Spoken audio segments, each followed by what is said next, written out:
तो साल 2025 समाप्त हो रहा है। एविएशन सेक्टर में साल 2025 काफी उतार चढ़ाव बढ़ा रहा। जयपुर एयरपोर्ट पर जहां नए विकास कार्यों से यात्रियों के लिए सुविधाओं में बढ़ोतरी हुई, तो वहीं दूसरी तरफ अहमदाबाद विमान हादसे और इंडिगो एयरलाइंस की क्राइसिस ने यात्रियों को खासा परेशान किया। क्या रहा साल 2025 में खास और नए साल 2026 में क्या रहेंगी उम्मीदें, ये रिपोर्ट आपको देखनी चाहिए।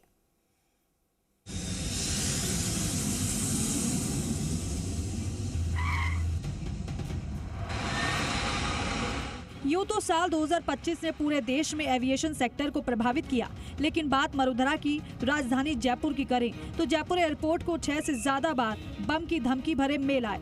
26 जुलाई को तो जयपुर एयरपोर्ट और सीएम कार्यालय दोनों को बम से उड़ाने की धमकी भरे मेल मिले। हालांकि धमकी भरे ये सभी मेल झूठे साबित हुए। कई मायनों में जयपुर एयरपोर्ट के लिए ये साल सकारात्मकता से भरा रहा। एयरपोर्ट पर जहां टर्मिनल 2 के विस्तार की नींव डाली गई, तो वहीं एयरपोर्ट बिल्डिंग में चेक इन काउंटर्स की संख्या को बढ़ाकर 63 की गई। एयरपोर्ट पर एंट्री एग्जिट गेट बदलने के साथ ही पोर्च एरिया का विस्तार करने से यात्रियों के लिए आवागमन में सुविधाएं बढ़ी। तो वहीं साल 2025 में फ्लाइट संचालन में भी बढ़ोतरी देखने को मिली। हालांकि पड़ोसी राज्य गुजरात के अहमदाबाद में 12 जून 2025 को हुए एयर इंडिया विमान हादसे ने देश दुनिया के एविएशन सेक्टर को हिलाकर रख दिया। इसका आंशिक रूप से असर जयपुर एयरपोर्ट पर भी देखने को मिला। एविएशन में क्या रहा खास? महाकुंभ के लिए पहली बार प्रयागराज की सीधी फ्लाइट शुरू हुई। CISF के QRT स्टाफ के लिए नए शौर्य बैरक का उद्घाटन। 6 फरवरी 2025 से एयरपोर्ट पर नए एंट्री एग्जिट गेट की शुरुआत। VIP के लिए अंदरूनी पोर्ट्स रिजर्व, वाहनों का आवागमन सुगम। रनवे रीकारपेंटिंग का कार्य स्थगित हुआ, अब अगले साल होगा। ऑटोमेटेड स्टेयर लिफ्ट की शुरुआत। देश की पहली stair lift.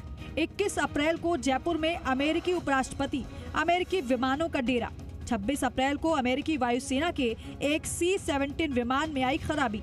Jaipur Chandigarh flight में उड़ते विमान के दोनों इंजन हुए फ्लेम आउट। ऑपरेशन सिंदूर में जयपुर से चंडीगढ़, गाजियाबाद, कुल्लू की फ्लाइट्स बंद। 4 जून को टर्मिनल 2 बिल्डिंग को 15,000 वर्ग मीटर बढ़ाने का शिलान्यास। 12 जून 2025 को अहमदाबाद विमान हादसे से एविएशन सेक्टर में डर। जयपुर एयरपोर्ट सीएम कार्यालय को एक साथ बम की धमकी के फर्जी मेल। 26 अक्टूबर से विंटर शेड्यूल लागू, एक साथ 10 नई फ्लाइट्स की हुई बढ़ोतरी। दिल्ली एयरपोर्ट ट्रैफिक कंट्रोल के सिस्टम में खामी, फ्लाइट्स प्रभावित। 14 नवंबर को CISF के महिला जवानों के नए हॉस्टल की हुई शुरुआत।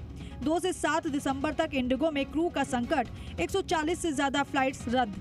20 से 22 दिसंबर के बीच कोहरे से उड़ानें प्रभावित, फ्लाइट्स की लैंडिंग नहीं। जयपुर एयरपोर्ट के नाम वर्ष 2025 में कई उपलब्धियां भी जुड़ी हैं। फरवरी 2025 में जहां रनवे के समानांतर 3065 टैक्सी ट्रैक को शुरू किया गया। इसी साल जयपुर एयरपोर्ट को एयरपोर्ट काउंसिल इंटरनेशनल, जो कि देश भर के एयरपोर्ट्स का प्रतिनिधित्व करने वाली संस्था है, काउंसिल ने लेवल 3 में एक्रीडिटेशन प्रदान किया। एयरपोर्ट पर EV चार्जिंग की सुविधाओं को बढ़ावा देते हुए यात्रियों के लिए नए स्टेशन खोले गए हैं। दिसंबर में इंडिगो एयरलाइन क्राइसिस के दौरान यात्रियों की सुविधा के लिए सिटिंग स्पेस को भी बढ़ाया गया है। जयपुर एयरपोर्ट पर साल 2025 उतार चढ़ाव भरा रहा है। एक तरफ जहां अप्रैल 2025 में जयपुर एयरपोर्ट से फ्लाइट संचालन में भारी गिरावट आई थी और एक दिन में रोजाना महज 45 फ्लाइट ही संचालित हो रही थी, लेकिन दिसंबर आते आते फ्लाइट संचालन में बढ़ोतरी है और अब रोजाना 75 फ्लाइट संचालित हो रही हैं। यानी न केवल फ्लाइट बढ़ी है, यात्री भार भी बढ़ा है। और आने वाले साल 2026 में एयरपोर्ट प्रशासन ने ये लक्ष्य रखा है कि एयरपोर्ट की टर्मिनल 2 की बिल्डिंग का विस्तार किया जाएगा और इस विस्तार कार्य को दिसंबर 2026 तक पूरा करने का लक्ष्य रखा गया है। ऐसे में एयरपोर्ट पर यात्री क्षमता में बहुत ज़्यादा बढ़ोतरी हो सकेगी। कैमरा पर्सन राहुल के साथ काशीराम चौधरी, जी मीडिया, जयपुर।